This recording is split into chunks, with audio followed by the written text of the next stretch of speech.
各位教育同工，各位關心孩子成長嘅家長，大家好，歡迎嚟到我嘅頻道，我係 Dicky 校長。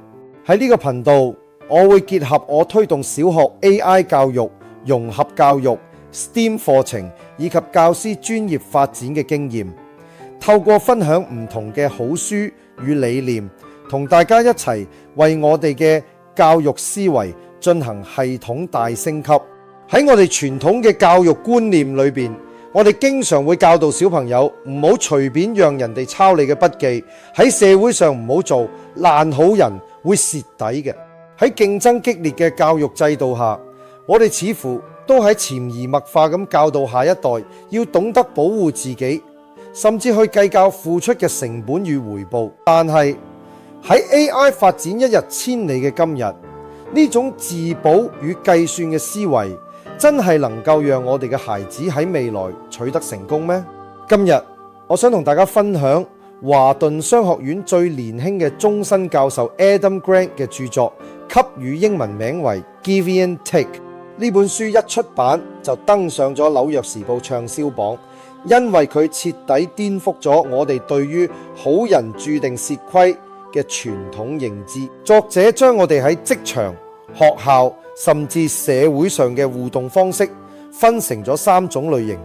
第一種係索取者，俗稱 takers， 佢哋將每一次互動都當成計算題，焦點永遠放喺自身利益，信奉零和遊戲，覺得你贏咗就等於我輸咗。喺學校裏邊，呢類學生或者老師中意搶功勞，小組功課唔做事，卻要把自己嘅名寫喺最前面。第二種係護衛者，俗稱 mattress， 呢個亦都係社會上最普遍嘅一群人。佢哋講求公平與等價交換。你今日教我做 AI 專題，我聽日就借你筆記。佢哋喺付出與收取之間小心翼翼咁維持平衡。第三種亦都係本書嘅主角，給予者，俗稱 givers。佢哋嘅注意力永遠放喺別人身上，常問我可以點樣幫到你。只要睇到人哋有需要，佢哋就會毫不猶豫咁分享自己嘅時間、知識與資源，而且不求回報。各位家長、老師，請你喺心裏邊估一估，喺各行各業，甚至喺我哋嘅課室裏邊，成績最墊底、表現最差嘅，通常係邊一種人？研究數據俾出咗一個殘酷嘅答案：墊底嘅正是給予者，因為佢哋花咗太多時間去幫人，導致自己嘅工作或者學業做唔好，甚至因為唔識得拒絕，俾自己陷入身心俱疲，俗稱 burnout 嘅狀態。但係最令人震驚嘅發現係，如果我哋去睇嗰啲喺金字塔最頂端、成就最高嘅人，佢哋又係邊種人呢？難道係充滿野心嘅索取者，定係精打細算嘅護衛者？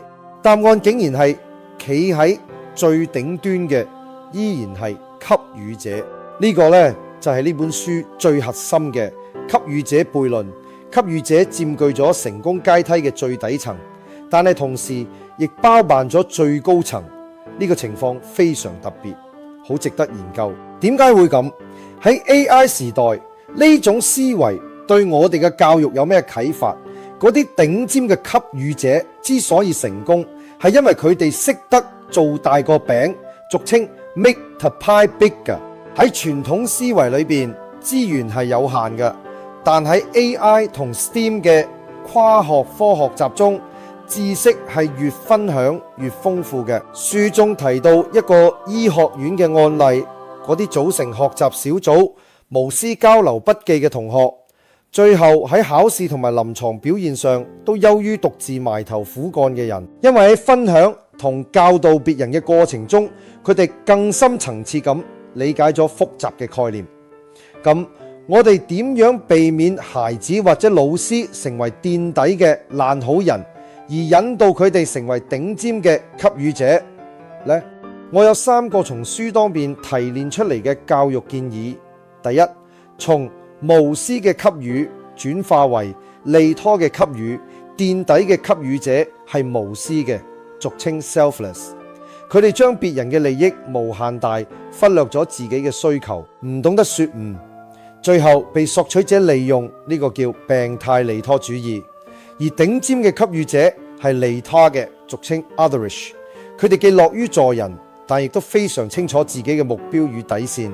我哋教導孩子善良，唔係教佢哋毫無底線咁退讓。我哋要教孩子策略性咁付出。當遇到嗰啲只懂佔便宜嘅索取者嘅時候，要學識刻切換成互惠者模式，亦即係話俾對方知，我可以幫你，但你亦都要付出相應嘅努力，以此嚟到保護自己。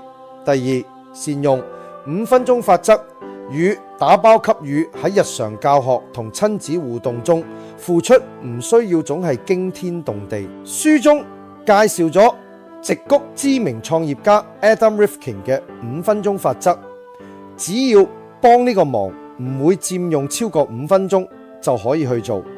例如介紹2個人認識，提供一個簡單嘅建議竹等，呢個能快速累積龐大嘅弱連接，俗稱 wikties。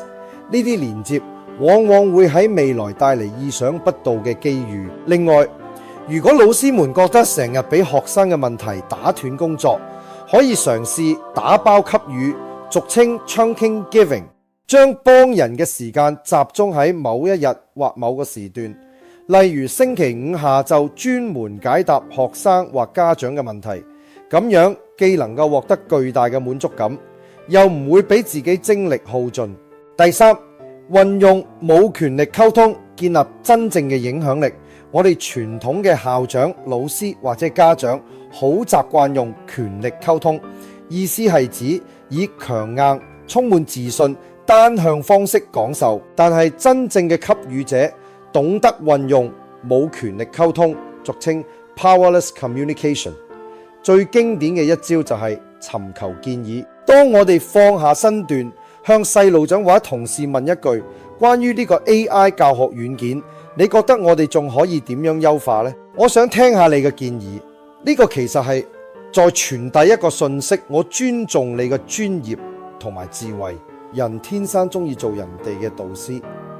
當孩子俾咗你建議，佢就會潛意識覺得自己對呢件事有責任，從而更願意與你合作。呢個係一種最高級嘅溝通藝術。各位同工家長，喺呢個充滿索取者同精算師嘅世界裏，成為一個有策略嘅逼予者，先至係最聰明嘅選擇。AI 可以計算出最精準嘅利益得失，但係 AI 無法取代人與人之間通過無私互助所建立嘅深厚信任。當我哋真心成就人哋嘅時候，其實亦都係喺度成就自己。今日嘅分享就到呢度。喺結束之前，我有一條問題想留俾大家反思，請大家喺留言區回答我，審視一下自己過去嘅行為模式。你覺得自己比較偏向係索取者、互惠者，定係給予者？而喺未來嘅日子裏邊，為咗你自己嘅成長，或者為咗做好孩子嘅榜樣，你最想成為一個點樣嘅人呢？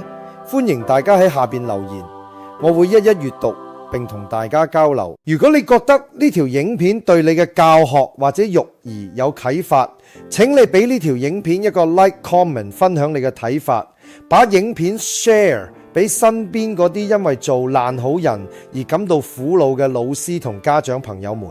最後記得 subscribe 訂閱我嘅頻道，並打開小鈴鐺。我哋下集再一齊探討更多教育新思維。再見。